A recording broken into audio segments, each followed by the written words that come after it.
Join us as we learn the sixth Torah reading for Friday, Parshas Sisa, verse 10, chapter 34. Yesterday we learned the 13 attributes of mercy that God said He forgave the Jewish people, and Moshe asking for the forgiveness and taking the Jewish people as His possession.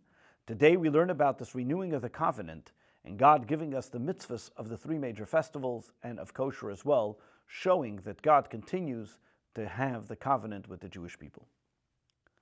Vayomer, verse 10, Vayomer, and God says, Hine anechi kodesh bris, behold, I hereby make a covenant before you and all the people. Neged kalamcha, before you and all the people, esen eflois, I will make wonders. Asher lo nivru b'chol haaretz, that have never happened, occurred in the earth. B'chol hagomer, with any nation. V'ra chalam, and all the people of whom you will see. Asher b'chol ra chalam, and all the people that will see Asher tabegir, by that you are amongst them, that you are part of them. Es maseh Hashem, the wonders of God, ki noirohu, that they are awesome. Asher ani oise imach, that I will perform with you. Rashi, koires bris, I make a covenant. Al zois, on this, that I'm going to say that I'm going to make the wonders. Es aniflois, I'm going to make wonders, meaning loshen v'niflinu. Wonders means that you will be separate, you will be specific, and will be special for you. Shetiyu muvdalim bezuba kolamis, that you are going to be different than this from all the nations. Leitisha shchinasi aleim, that I will only have my divine presence on them. Answering Moshe's request, that he requested of God that the Jewish people should be different and special with this regard. Verse 11. Shmar l'chais asher anechem mitzavecha, mark well and what I command you today. Hayoim, today. Kihineni geidesh mipanecha, because I'm going to drive out before you Esamoiri, the Amorites, Vaknani, and the Canaanites, Achite, and the Hittites, Vaprizi, and the Prizites, Vachiva, and the Chivites, Vayivusi, and the Yevusites. Rashi, Esamoiri, Shishu Meseshkan, there's only 6 nations here, and we know that the land of Israel had in it 7 different nations. Because as we mentioned previously, the Girgashites on their own left the land of Israel. Verse 12. Yishamer lecha. However, be aware for yourselves. Lest you make a treaty with the inhabitants of the land. That you're coming there, that you're entering. Because they may become a snare in your midst. Verse 13. Rather you shall shatter their altars. And you should demolish their pillars. And you should cut down their defiled trees. Asherah, what is an Asherah? A tree which is used for idolatry. Verse 14. Because you must not bow down to any other god of any other nation. Ki Hashem kana shemoi, because the very name of God is zealous. Keil kana, who He is a zealous God. Kana shemoi, mikane liporea ve'ena mevater. He is zealous, that means He demands respect, and therefore He will punish those and take revenge from those who don't, and He doesn't acquit, He doesn't give up, He doesn't let go on them. Whenever the Torah uses the word kina, kane, it means that God holds and is zealous and wants to make sure He is victorious and takes revenge from those that leave God. Verse 15. Be aware that what happens if lest you make a covenant with the inhabitants of the land. And you will go after their gods. And you will bring sacrifice to their gods. And they invite you. And what happens? And you eat from their sacrifices. Rashi, you'll think, oh, what I do wrong just by eating from their sacrifices. And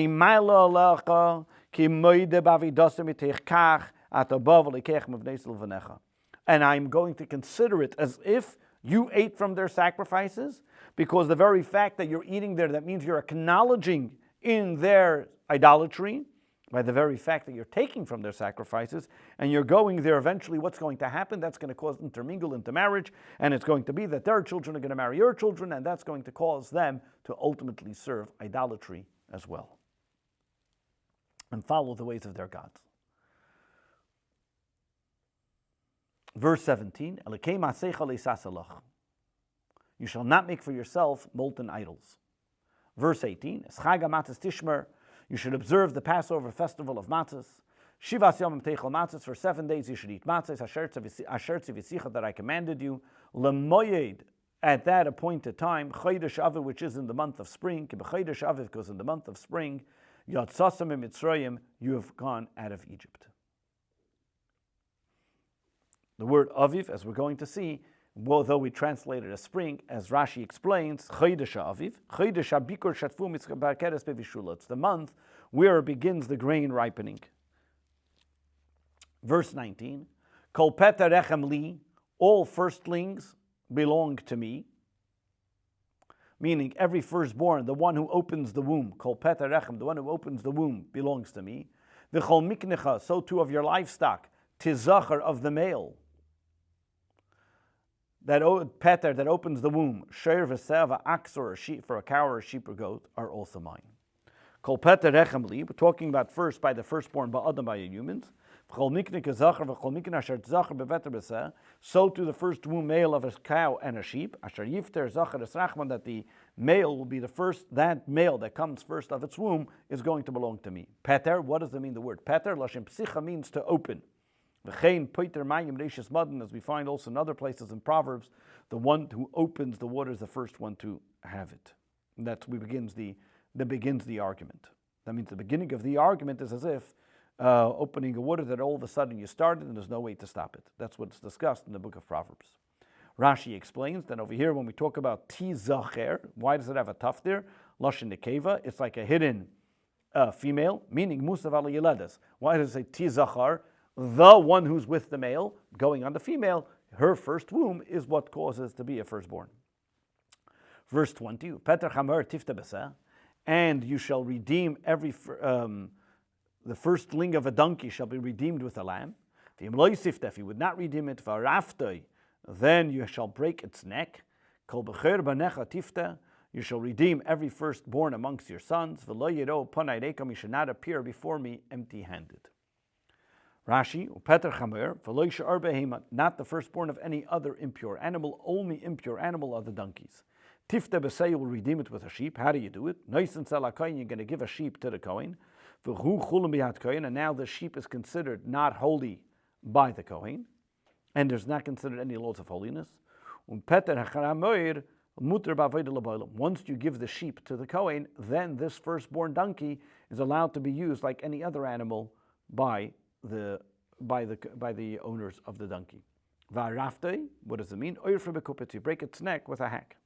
Who hifsid mammon kohen? The reason is because you caused the kohen a loss of money. Therefore, we make him lose money as well. How are you going to redeem him with 5 coins? It's a set amount in the Torah. As we're going to read in the book of Numbers, whenever you have to redeem a person from a month old, is going to be the amount of 5 silver coins. You should not see me empty-handed. According to the seemingly simple interpretation of the verse, this is a statement on its own. Davar b'fnei atzmehu. Ve'inu musav ala b'chayra has nothing to do with the firstborn. She'ein mitzvahs b'chayra yispani, because there is no mitzvah for a firstborn to come up to the holy temple. Ella, what is this telling me? As hara acheres, it's coming to tell me another law. When you come up to the holy temple 3 times a year to come to the holy temple, don't come empty-handed. There's a mitzvah to bring in a scent offering for the actual mitzvah of seeing God coming to the holy temple. The way the Medrash explains this, there's an extra verse over here, and therefore it's used for Gzeira Shava. Gzeira Shava means that whenever I have a similar word in a verse, I can utilize it to be able to tell me one law and apply the laws to the other one. Lalamid, and this comes to tell me the 2 similar laws.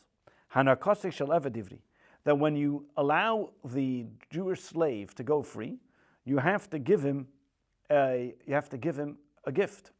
How much is the gift you have to give him? Sha'afu chamisha sloim ekol min umin. So too you should give him 5 coins from every kind, from the 3 kinds that the Torah talks about. The same way we learn out when you redeem a firstborn. You have to give 5 slime, you have to give 5 silver coins. So too, when you when you free your slave, so too, because it says over there, you should send him reikam, empty.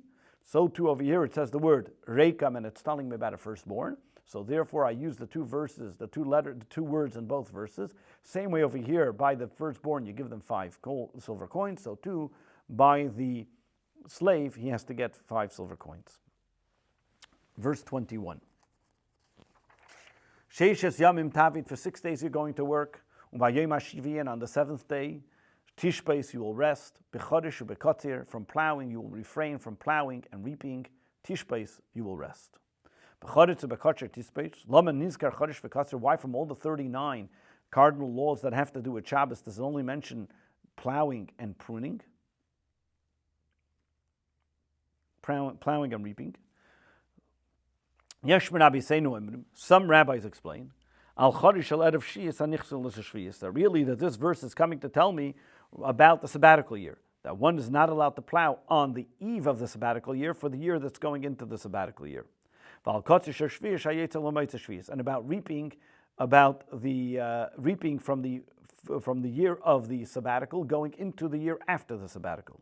Lamedcha, to teach you, you have to increase on the holy, meaning to add from the weekday on the holy, even though the sabbatical year only starts on the beginning of the year, but you start a little bit before that. You don't plow even for the sabbatical year, and you don't reap even after the sabbatical year as well.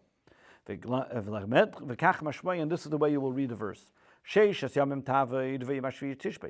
days you will work, and on the 7th day you rest. And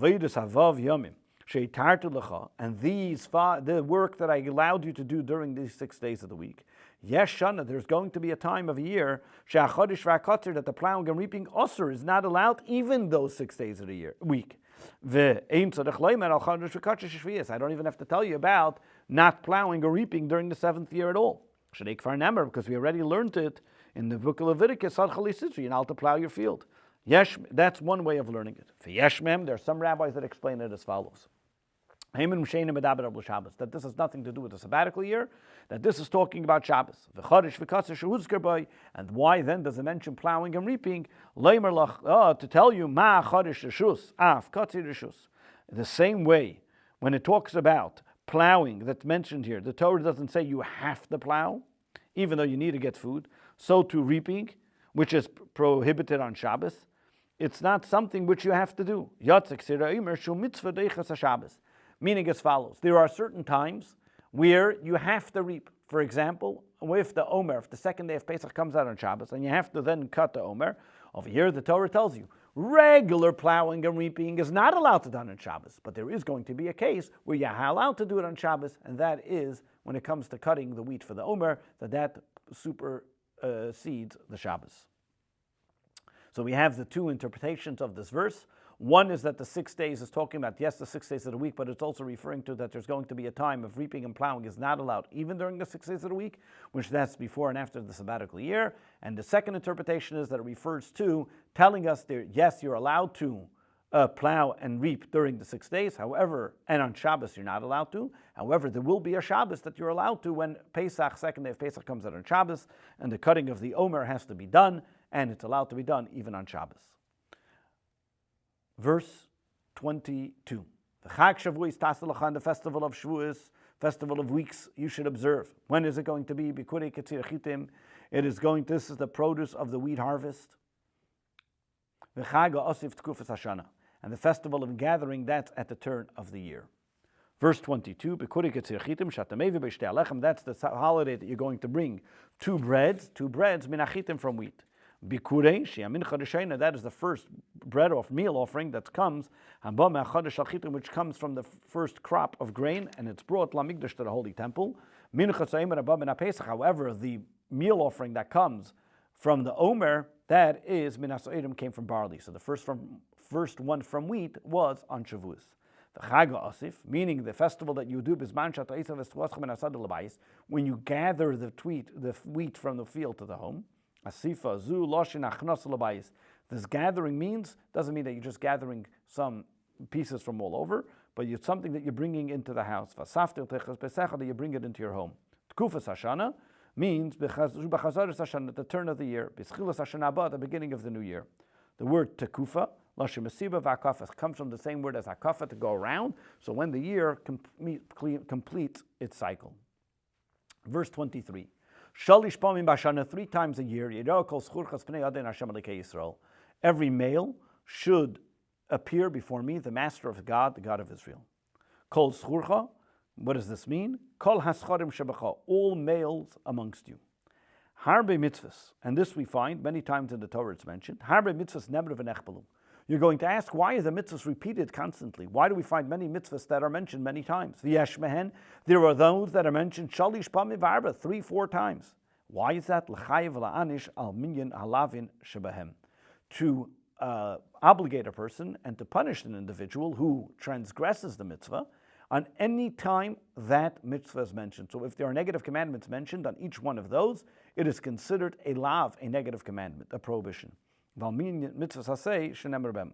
also concerning the count of the positive commandments which are mentioned, so a person can be punished, number 1, for the negative commandments that he did not do, as well as the positive commandments that he was meant to do as well.